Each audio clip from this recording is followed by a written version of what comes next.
السلام علیکم ورحمۃ اللہ وبرکاتہ۔ نحمده ونصلی علی رسوله الکریم، اما بعد فاعوذ باللہ من الشیطان الرجیم، بسم اللہ الرحمن الرحیم۔ ربی اشرح لی صدری ویسر لی امری واحلل عقدۃ من لسانی یفقہوا قولی۔ اللہم فقہنا فی الدین، اللہم انا نسألک علما نافعا وعملا متقبلا ورزقا طیبا۔ اچھی نیت جنت میں لے جانے کا سبب بنتی ہے۔ نیت کی صورت میں اللہ تعالیٰ نے اہل ایمان کو وہ نسخہ عطا فرمایا جس کے ذریعے ہر مسلمان ذرا سی توجہ سے اپنی آخرت سنوار سکتا ہے۔ نبی کریم صلی اللہ علیہ وآلہ وسلم کا ارشاد ہے، تمام اعمال کا دار و مدار نیتوں پر ہے۔ بعض لوگ اس کا مطلب یہ سمجھتے ہیں کہ اچھی نیت سے غلط کام بھی ٹھیک ہو جاتا ہے اور گناہ بھی ثواب بن جاتا ہے۔ یہ بات قطعی غلط ہے۔ گناہ ہر حالت میں گناہ ہے، کتنی ہی اچھی نیت سے کیا جائے وہ جائز نہیں ہو سکتا۔ مثلاً کوئی شخص کسی کے گھر میں اس نیت سے چوری کرے کہ وہ مال حاصل کرے گا اور غریبوں میں صدقہ کرے گا، تو اس کی اس نیت کی وجہ سے چوری کا گناہ معاف ہو جائے گا؟ ایسا ہرگز نہیں ہے۔ نبی کریم صلی اللہ علیہ وسلم کے ارشاد کا مطلب یہ ہے، کسی بھی نیک کام پر اس وقت تک ثواب نہیں ملتا جب تک وہ صحیح نیت کے ساتھ نہ کیا جائے۔ جیسے ہم جنت میں لے جانے والے اعمال پڑھ رہے ہیں تو ہمیں پتہ ہونا چاہیے کہ اس کے پیچھے ہماری نیت کیا ہے۔ مثلاً نماز کا ثواب اس وقت ملے گا جب وہ اللہ تعالیٰ کی خوشنودی کے لیے پڑھی جائے۔ اگر دکھاوے کے لیے پڑھی جائے تو آپ نماز کے لیکچرز میں سن چکے ہیں کہ کس قدر اس کے بارے میں وعید ہے، تو ثواب بھی غارت ہوگا، الٹا گناہ ہو جائے گا۔ اسی طرح صدقہ ریاکاری کے لیے کیا جائے یا کوئی کام بھی کسی کے ساتھ دوستی محبت، اس کی دولت دیکھ کے یا اپنا مفاد دیکھ کے رکھا جائے تو آپ سب سمجھدار ہیں، آپ جانتے ہیں کہ یہ نیت اس کام کو صحیح نہیں کر دے گی۔ دوسرا مطلب یہ ہے کہ وہی اس وقت بیان کرنا مقصود ہے کہ جتنے کام مباح یا جائز ہیں ان کا اصل حکم تو یہی ہے کہ ان پر نہ تو ثواب ہوتا ہے نہ عذاب، لیکن اگر وہ جائز کام کسی اچھی نیت سے کیے جائیں تو عبادت بن جاتے ہیں اور ان پر ثواب ملتا ہے۔ مثلا کھانا آپ سب کھاتے ہیں، مباح ہے، ہماری ضرورت ہے، لیکن اگر کوئی کھانا اس نیت سے کھائے کہ اس کے ذریعے میرے جسم کو قوت حاصل ہوگی تو اس قوت کو اللہ تعالیٰ کی اطاعت میں صرف کروں گا تو یہ کھانا بھی باعث اجر و ثواب ہوگا۔ یا اس نیت سے کھانا کھائے کہ اللہ تعالیٰ نے میرے نفس کا بھی مجھ پر حق رکھا ہے، اس کی ادائیگی کے لیے کھانا کھاتا ہوں، یا اس نیت سے کھائے کہ اس سے لذت اور راحت حاصل ہوگی اور دل سے اللہ تعالیٰ کا شکر ادا کروں گا، تو ان نیتوں کے ساتھ کھانا بھی ثواب ہوگا۔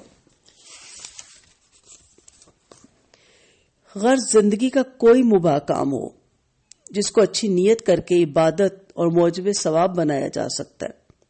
مثلاً اچھی نیت کی چند مثالیں ہم دیکھتے ہیں جو ہمارے روزمرہ کے کاموں کو ثواب میں بدل سکتی ہیں۔ روزی کمانا ضرورت ہے، مجبوری ہے، اس کے بغیر زندگی نہیں گزرتی، خواہ تجارت کی شکل میں ہو، ملازمت کی شکل میں ہو یا زراعت کی شکل میں ہو۔ اس میں اگر انسان یہ نیت کر لے کہ اللہ تعالیٰ نے میرے ذمہ جو میرے نفس اور میرے گھر والوں کے حقوق عائد کیے ہیں، یہ کمائی اس لیے کر رہا ہوں کہ وہ حقوق ٹھیک میں ادا کر سکوں، تو حلال روزی کمانے کی یہ ساری جو محنت ہے عبادت و ثواب بن جائے گی۔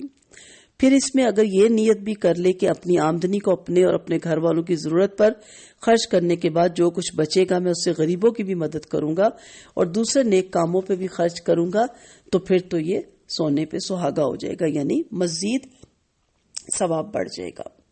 اگر ایک شخص ابھی تعلیم حاصل کر رہا ہے اور وہ نیت یہ کر لے کہ اس علم کے ذریعے خدمت خلق کروں گا، مثلا کوئی علم دین حاصل کر رہا ہے تو مخلوق کو دین پہنچانے کی نیت ہے، میڈیکل سائنس کا طالب علم ہے تو یہ نیت ہے کہ ڈگری کے ذریعے میں مریضوں کی خدمت کروں گا۔ اسی طرح آگے آپ بڑھتے چلے جائیں تو یہ سب ان کے لیے اجر و ثواب کا باعث بنے گا۔ پھر انسان جو بھی پیشہ اختیار کرے اس میں یہ سوچے کہ رزق کا ذمہ تو اللہ تعالیٰ نے رکھا ہے، کسی نہ کسی صورت میں ضرور ملے گا اور اس کو حاصل کرنے کے بہت سے راستے ہیں، لیکن میں فلاں راستہ اس لیے اختیار کر رہا ہوں کہ اس کے ذریعے مخلوق خدا کی خدمت کروں، تو یہ پیشہ بھی باعث اجر ہو جائے گا۔ مثلاً کوئی شخص ڈاکٹر بنتا ہے تو یہ نیت کرے کہ رزق کے بہت سے راستوں میں سے یہ راستہ میں نے اس لیے منتخب کیا کہ اس کے ذریعے تکلیف میں مبتلا لوگوں کی مدد ہوگی، تو خواہ وہ مریضوں سے جائز و مناسب اجرت بھی حاصل کرے تب بھی اللہ تعالیٰ اس نیت کا اس کو ثواب دیں گے۔ اور جب یہ نیت ہے تو پھر آپ دیکھیں گے کہ اللہ تعالیٰ اس کے علم میں بھی اور اس کے جاب میں بھی کتنا اضافہ کرتے ہیں۔ تو جو بھی آپ کام کریں، اب آ جاتے ہیں ہم گھریلو خواتین ہیں، وہاں آ جاتے ہیں اپنے بچوں سے اس نیت سے پیار کیا جائے کہ آپ صلی اللہ علیہ وسلم کی یہ سنت ہے کہ آپ بچوں سے محبت کرتے تھے۔ گھر کا کام اس نیت سے کیا جائے کہ آپ صلی اللہ علیہ وسلم جو گھر میں تشریف لاتے تھے تو گھر کے کاموں پہ اپنے گھر والوں کا ہاتھ بٹایا کرتے تھے۔ شوہر سے اور شوہر بیوی سے اس لیے اچھی خوش طبعی کی باتیں کرے کہ آپ صلی اللہ علیہ وسلم کی سنت ہے اور آپ صلی اللہ علیہ وسلم ان سے حسن سلوک کیا کرتے تھے۔ مہمانوں کی خاطر مدارت اس غرض سے کرے کہ مہمان کا اکرام سنت ہے اور مومن کے حقوق میں سے ایک حق یہ بھی ہے۔ پھر اسی طرح گھر میں کوئی پودا یا درخت لگانا ہو تو اس نیت سے لگایا جائے کہ اس سے کسی انسان یا جانور کو فائدہ پہنچے گا اور دیکھنے والوں کو اس کا منظر اچھا معلوم ہوگا تو ان کو اس سے خوشی ہوگی۔ اپنی تحریر کو اس نیت سے صاف اور خوبصورت بنانے کی کوشش کی جائے کہ پڑھنے والوں کو سہولت ہو۔ عورت زیب و زینت صرف اس لیے کرے کہ شوہر کو خوشی حاصل ہوگی، اور مرد اس نیت سے صاف ستھرا رہے کہ بیوی کو مسرت حاصل ہوگی۔ آپ ایکسرسائز اس لیے کریں کہ میں ایکٹیو رہ کے بہترین طریقے سے دنیا کے تمام جو حقوق اللہ اور حقوق العباد میرے ذمہ ہیں میں اس کو صحیح طریقے سے ادا کر سکتا ہوں یا کر سکتی ہوں۔ تو یہ ایکسرسائز جو مباح کام تھا یہ بھی آپ کے لیے اجر و ثواب کا باعث بنے گا۔ گھڑی اس نیت سے رکھی جائے کہ اس کے ذریعے نماز کے اوقات کا علم ہوگا اور وقت کی قدر و قیمت پہچان کر اچھے کاموں میں صرف کروں گا تو یہ بھی بہت ثواب ہے۔ تو یہ چند مثالیں میں نے آپ کو دی ہیں، ورنہ مثالیں تو بہت زیادہ ہیں۔ انسان کی زندگی کا کوئی جائز کام ایسا نہیں کہ جس سے کوئی نہ کوئی اچھی نیت کر کے ثواب میں نہ بدلا جا سکے۔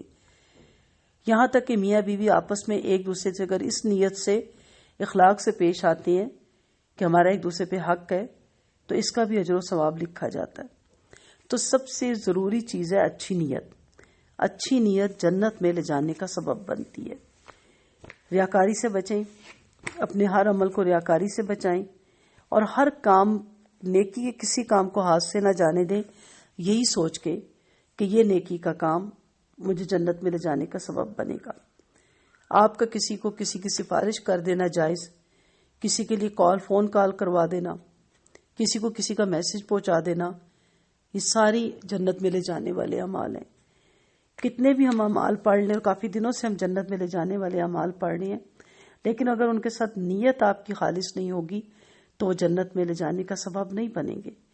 نیت یہ کرنے کہ میں کچھ بھی کروں صرف اور صرف اللہ کی رضا کے لیے کروں، اور میں بہت کچھ کروں بھی ہر کام میں۔ جیسے میں نے کہا نا کہ عورتوں کو گھر کی اگر کوکنگ بھی کرنی ہے تو بہت زیادہ ان کے ہاتھ میں ثواب ہے، بہت زیادہ ان کے ہاتھ میں ہے۔ بچے اسکول چلے جاتے ہیں، مرد کاموں پہ چلے جاتے ہیں، وہ سارے گھر کا کام کر کے کوکنگ سب ایک گھر کو پورے گھر کو سیٹ کر دیتی ہیں۔ جب واپس آتے ہیں تو گھر بھی صاف ستھرا، برتن بھی اور کھانا بھی تیار۔ تو وہ اس کو فرض سمجھ کے، اللہ کی رضا سمجھ کے اور جنت میں دخول کا ذریعہ سمجھ کے کرے گی تو بڑے پرسکون رہے گی۔ وہ روز سوچے گی کہ آج کیا بناؤں جس سے میرے بچے خوش ہوں، میرا میاں خوش ہو، تھکے ہارے آتے ہیں صحیح کھانا کھائیں پیٹ بھر کے، نہ کہ وہ ماتھے پہ سلوٹ ڈال کے۔ تو آپ دیکھیں گے کہ یہ چیز عورت کو بھی جنت میں لے جانے کا سبب بنے گی۔ حضرت فاطمہ رضی اللہ عنہا کا ایک قول یاد آ گیا کہ انہوں نے کہا تھا کہ بہترین عورت وہی ہے جس کے ہاتھ ہر وقت کام میں مصروف رہیں۔ وآخر دعوانا ان الحمد للہ رب العالمین، سبحانک اللہم و بحمدک، نشہد ان لا الہ الا انت، نستغفرک و نتوب الیک۔ السلام علیکم ورحمۃ اللہ وبرکاتہ۔ دعاؤں میں یاد رکھیے گا۔ دعاؤں کی طالب آپ کی دینی دوست ناچیز رخسانہ اجاز۔